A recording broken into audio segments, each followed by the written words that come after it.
What would you do if the woman sitting in the front row at your father's funeral was wearing your missing dress and holding your husband's hand like she belonged there? And what if, in the space of a single heartbeat, grief was no longer the worst thing you were carrying into that church? My name is Naomi Whitaker. I was 41 years old when I walked into St. Bartholomew's Cathedral to bury my father, and before the service even began, I realized my marriage had already been buried too. The dress had been missing for nearly 4 weeks.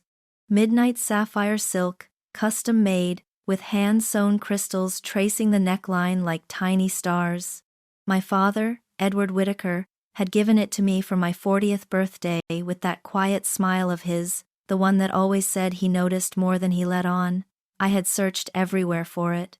I tore through my closet, called the dry cleaner twice, even blamed myself in those hazy days when hospice visits, legal paperwork, and sleepless nights had started blurring together. That morning, just hours before the funeral, I found a woman's shirt button on the passenger seat of Caleb's car, pearl white, not mine. I remember staring at it, too numb to follow the thought all the way through. Then I stepped into the cathedral and saw her, Vanessa Cole, 29, brilliant at branding, polished in that sharp, camera-ready way, and employed at my husband Caleb Hayes's firm. She was seated in the front row in my dress, her fingers laced through Caleb's hand as if she were the grieving widow and not the stranger who had somehow slipped into my life through a side door I had never thought to lock. Sunlight poured through the stained glass windows and scattered color across her shoulders. The crystals at her throat caught the light and flashed against the dark fabric. White lilies perfumed the cold air. The organ hummed low and steady. Everything in that cathedral felt sacred, except the sight in front of me. "What are you doing here?" I heard myself say, though my voice came out thinner than I meant it to. Vanessa turned slowly and smiled at me with practiced softness. "Naomi, today you need support," she said, her tone sweet enough to rot the air between us. "I'm here because Caleb shouldn't have to carry this alone." Then, after the smallest pause, she added, "Besides, I'm the one who'll be beside him now." Caleb still didn't look at me. My husband of 16 years, the man who had stood beside me through family dinners, charity galas, and my father's diagnosis, kept his eyes lowered like a schoolboy caught cheating in daylight. His jaw was tight, one hand curled against his knee, but he said nothing, and in that silence, something inside me went still. I had been my father's only child, raised in a world of order, loyalty, and old-fashioned discretion. I had believed my marriage was solid, imperfect, maybe, but real. Yet standing there in the chilled hush of that cathedral, with polished wood gleaming under colored light and my father's casket waiting at the front, I understood this was not just betrayal. This was humiliation dressed up as inevitability, and for the first time, I began to suspect my father had seen the storm long before I ever heard the thunder. And once that thought settled into my chest, the service began as if nothing had happened, which somehow made it all feel even crueler. Before my knees could give out, Aunt Lorraine appeared at my side, all sharp perfume, steady posture, and controlled fury. Her fingers closed firmly around my elbow. "Not here," she whispered, her voice low and edged like glass. "You do not fall apart for people who came dressed for the wrong occasion." She guided me forward, but when we reached the pew where I should have been sitting, next to my husband, Vanessa was already there in my place, wearing my dress, close enough to Caleb that their shoulders nearly touched. So I sat one row behind them, directly behind the woman who had stepped into my marriage as if she had every right to it, directly behind the man who had let her. The wood of the pew felt hard and cold beneath me. My fingers had gone numb. Every small sound seemed magnified in that cathedral, the rustle of funeral programs, the soft clearing of throats, the muted tap of shoes on stone, Even Vanessa's perfume drifted back toward me, something sweet and polished that cut through the scent of white lilies and candle wax like a lie trying to pass for elegance. At the front of the church, my father's casket rested beneath stained glass and winter-colored light, and for one suspended moment, I had the strangest feeling that I was watching my life from outside my body. Father Brennan began to speak about my father, Edward Whittaker, and his voice rolled gently through the cathedral, calm and solemn. He spoke of principle, discipline, generosity, and devotion to family. He called my father a man who never had to announce his integrity because he lived it in the smallest choices, year after year. And that nearly undid me, because it was true. My father had been steady in a world full of performance. He had built his life the way he taught me to sail, with patience, skill, and respect for forces larger than himself. When I was 9, he stood behind me on the deck of his boat, his hands over mine on the wheel, and said, "You can handle rough water, Naomi. Just don't ever stay where the storm is coming from inside the boat." At the time, I had laughed. Sitting there now, I finally understood what he meant. A few months earlier, before his condition worsened, he had looked at me across a quiet lunch and asked, almost casually, "Are you happy?" I had smiled too fast, and told him I was tired, that everything had just been stressful lately. He had let it go, but not because he believed me. My father was never a man who confused silence with truth. I thought about the day Caleb asked for permission to marry me. Dad had taken him fishing out in the bay. They came back sunburned and quiet, and later, when I asked how it went, my father only said, "A man who truly loves you will never ask you to make yourself smaller so he can feel bigger." I had brushed that off too. I did not brush anything off now. Because, as Father Brennan continued speaking, I noticed something else. A slim vintage gold bracelet glinted on Vanessa's wrist. I knew that bracelet. Caleb had bought it 6 months earlier, and the charge had shown up on an account funded by my family's money. 2 rows over, I caught movement in my peripheral vision. People were looking. Not openly, not yet, but enough. A turn of the head. A pause too long. A whisper passed from one mouth to another. Then Caleb leaned toward Vanessa and murmured something to her, his posture protective, intimate, practiced, not toward me, toward her. That was the moment the shock started freezing into something colder, cleaner, more dangerous. I was no longer drowning in humiliation. I was beginning to see the whole shape of it. Then Father Brennan looked up from the podium and said my name. It was time for my eulogy. I rose on unsteady legs, my pulse pounding in my ears, and as I stepped into the aisle, one question moved with me like a second heartbeat. Was I about to protect the room, or tell the truth inside it? And as I stepped into the aisle, I realized the answer had already been made for me the moment Caleb brought her into that cathedral. My heels struck the marble one measured click at a time, loud in the hush, while my fingers tightened around the pages of my eulogy, so hard the paper bent at the corners. My heart was pounding so violently I could feel it in my throat, but by the time I reached the lectern, something inside me had gone almost eerily calm. I looked out at the sea of faces, at the polished pews, the colored light spilling through stained glass, the white flowers framing my father's casket, and I began the way everyone expected me to. I spoke about my father, Edward Whittaker, and the way he moved through the world with quiet authority. I said he was the kind of man who never raised his voice to prove he was strong, never needed applause to confirm his worth. I spoke of his discipline, his generosity, his fierce devotion to family. I spoke of the steadiness he gave to everyone who loved him. Then I stopped, just for a second, just long enough for the silence to sharpen, and I lifted my eyes to Caleb. 2 days before my father passed, I said, my voice clearer now than it had been all morning. He asked me to come sit with him. He was tired, but his mind was still exactly what it had always been, precise, protective, impossible to fool. I heard someone shift in a pew. Somewhere to my left, a pen hit the floor and bounced once against stone. He told me he had hired a private investigator. That landed exactly the way truth always does when it enters a room full of people who were expecting performance. The entire cathedral seemed to draw in one breath and hold it.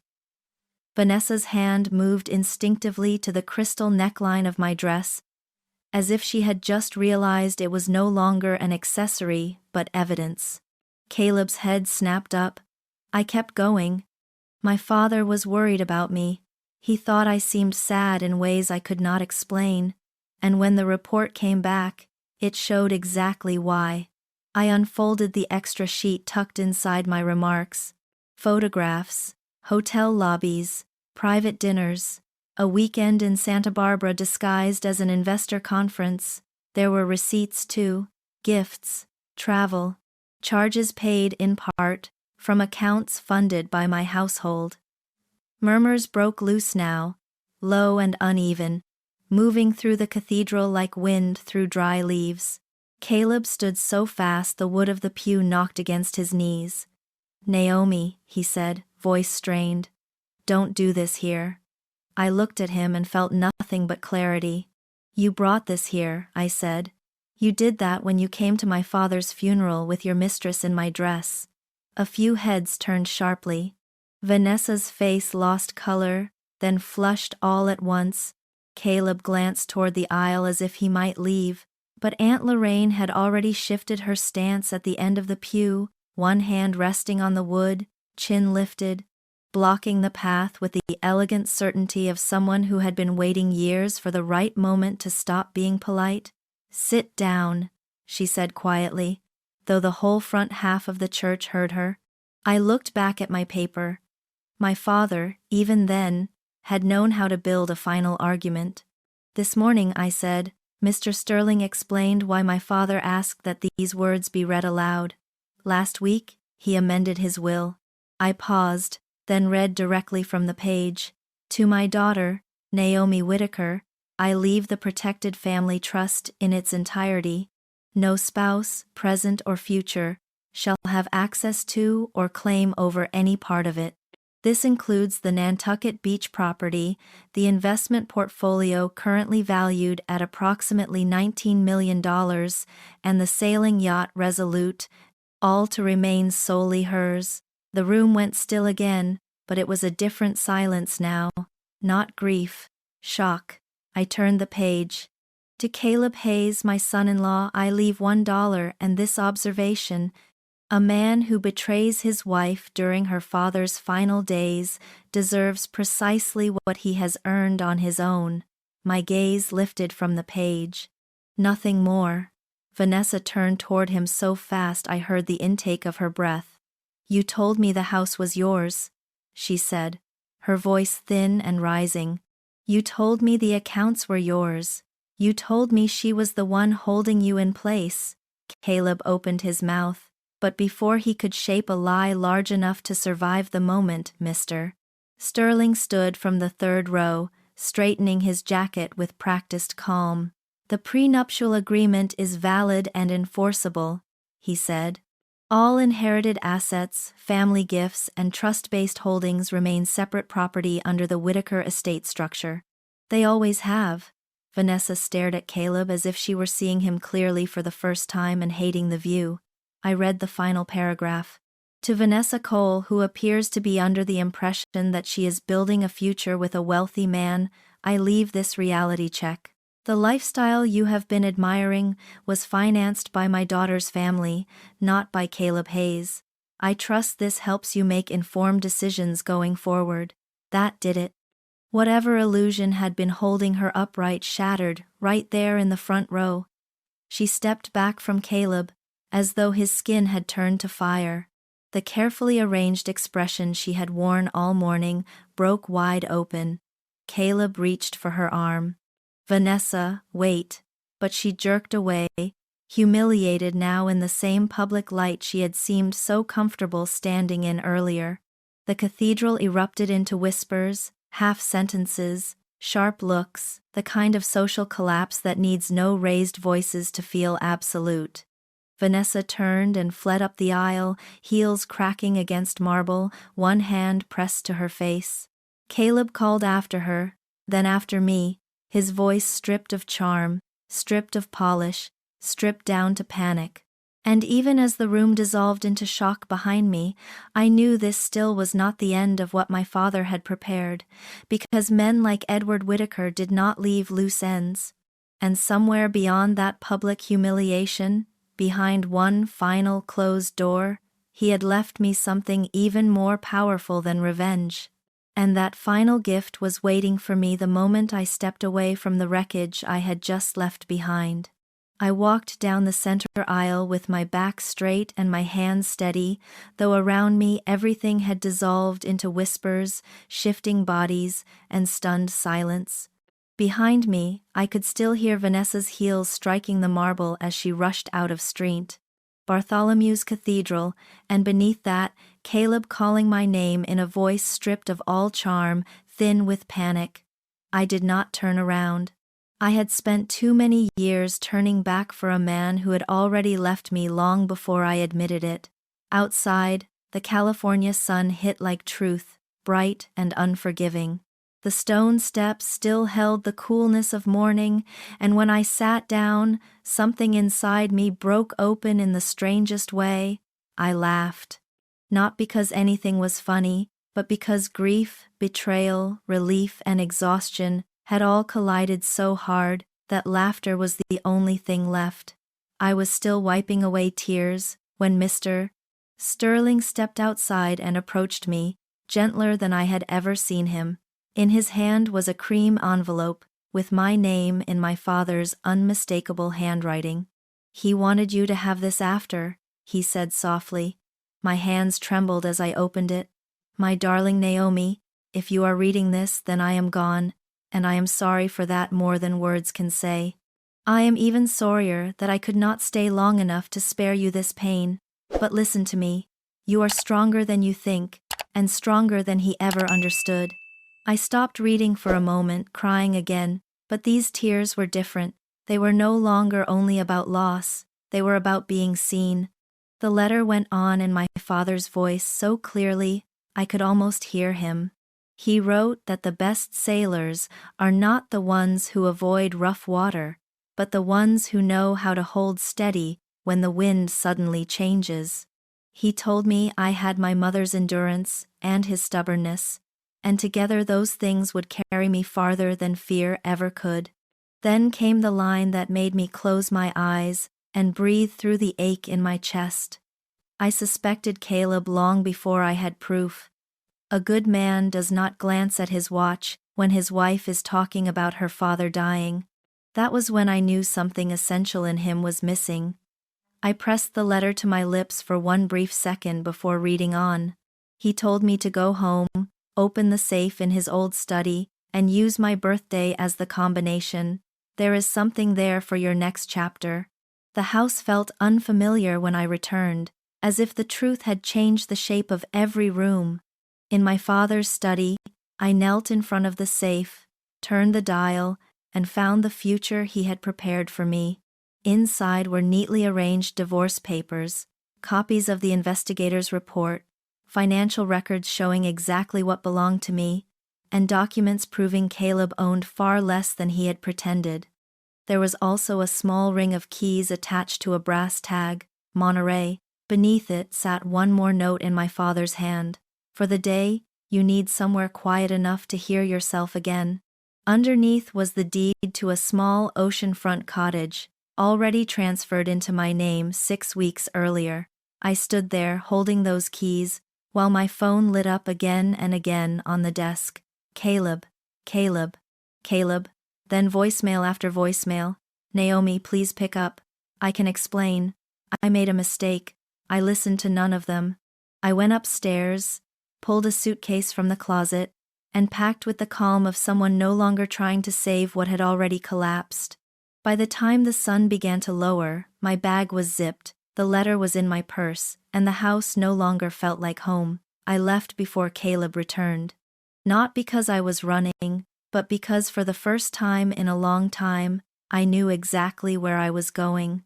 I was not leaving as the woman he had humiliated. I was leaving as the woman my father had already helped set free, and that freedom first met me in silence. The cottage in Monterey sat above the water, as if it had been waiting for me all along, small, weathered, and peaceful, with wide windows facing the Pacific and mornings wrapped in silver mist. On my first night there, I woke before sunrise and listened to the waves striking the rocks below in a slow, steady rhythm, like the world itself was teaching me how to breathe again. Sitting on the porch with a blanket around my shoulders, my father's letter in one hand and my phone in the other, I deleted every message Caleb had sent. Please, apologies, explanations that had come too late to matter. The only one I kept was from Aunt Lorraine. To truth, consequences, and new beginnings. It read. I lifted my coffee cup toward the ocean, as if she were right beside me, and for the first time in months, the future did not feel empty. It felt open. 6 months later, the divorce was final. Caleb walked away with exactly what my father knew he would have on his own: his salary, an aging luxury car, and a reputation that no longer opened doors the way it once had. Vanessa left him soon after, which surprised no one but probably him. Once the illusion of wealth was gone, so was she. I sold the big house and kept the cottage. With part of what remained, I created the Edward Whittaker Scholarship for young women studying law and public policy, because my father believed intelligence mattered only when it was matched by courage. The rest of my healing happened on the water.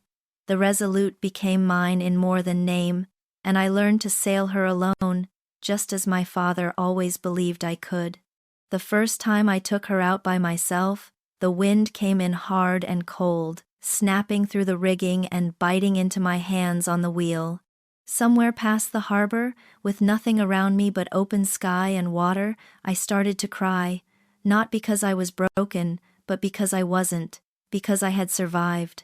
A year after the funeral, a package arrived with no return address. Inside was the dress, dry cleaned, carefully folded, with a short note. I'm sorry, Vanessa. I looked at it for a long time, then donated it the next morning. Some things, once disrespected, do not belong in your closet anymore. They belong in your past. What my father truly left me was never just money or legal protection. He left me proof that I was loved until his final breath. He left me dignity instead of dependence, courage instead of fear, and the strength to begin again without calling it failure. And now I know this: some storms do not come to drown us. They come to carry out of our lives everything that never deserved to stay.